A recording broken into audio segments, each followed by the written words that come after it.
High বন্ধুরা, আজ দুপুরের মেনু, শনিবারের দুপুরের মেনু নিরামিষ ভাত, গরম গরম ভাত, ভাজা, পটল ভাজা, কারকল ভাজা, আলু পোস্ত,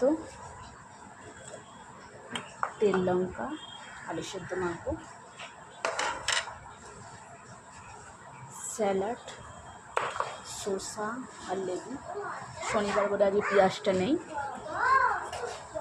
আর ঝিঙে দিয়ে মুগ ডাল।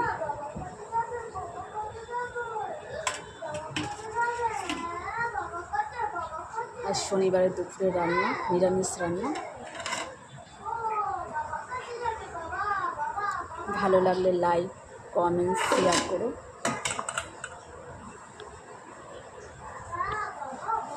টাটা বন্ধুরা।